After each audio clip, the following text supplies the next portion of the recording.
Magandang gabi Luzon, Visayas at Mindanao. Dahil sa sama ng panahon, bigong masimulan ang pagsipsip sa milyong litrong langis na karga ng lumubog na motor tanker sa Limay, Bataan. Tumulak na sa pinaglubugan ng tanker ang Philippine Coast Guard. Bit-bit ang boom na pangharang sa langis at iba pang gamit. Sinusuri na rin ang tubig sa ilang baybayin para malaman kung narating na ng langis na maaari ding umabot ng Metro Manila kung magkatagas. Mula sa bayan ng Limay, nakatutok live si John Consulta.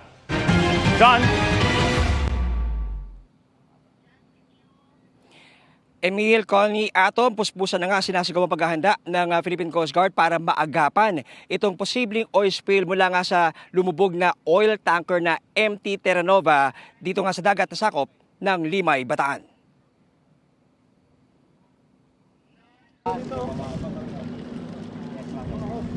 Tulong-tulong ang mga tauhan ng Philippine Coast Guard Bataan sa pagkasakay ng oil spill boom at iba pang equipment.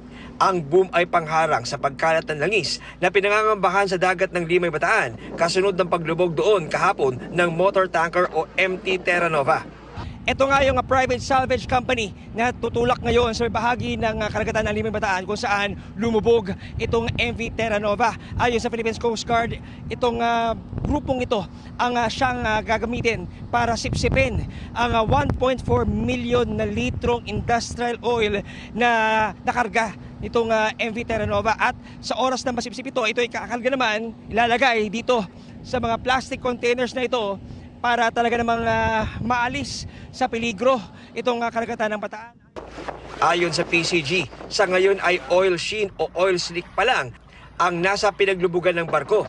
Pero sakaling tumagas ang langis na karga nito, pinangangambahang umabot ang oil spill sa Metro Manila at iba pang karatig lugar. Hanggang Paranaque, Nabotas, itong Manila, Bulacan, at Pampanga.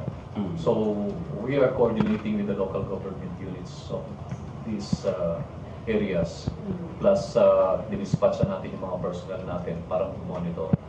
Okay, just to prepare. Sinimulan ng suriin ng Coast Guard ang tubig sa paligid ng lumubog na barko. Pero dahil sa sama ng panahon ay di masimulan ang siphoning o pagkuha ng langis mula rito. Pinagbawal naman ng munisipyo ang pangingisda sa lugar. Sa pakipagtulungan po ng mga barangay captains natin, siyempre po nagpe-prepare din po ng mga tulong. Kumuha na rin ng water sample ang Penro AMB sa iba't ibang coastal areas sa Limay at Mariveles para malaman kung inabot na sila ng langis.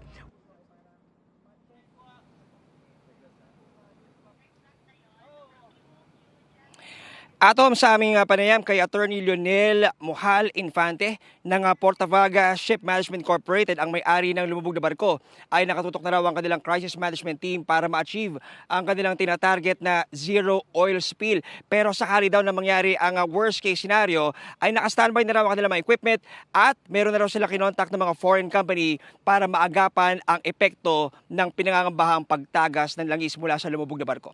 Yan ang latest mula sa Limay, Bataan. Balik sa iyo, Atom. Maraming salamat, John Consulta.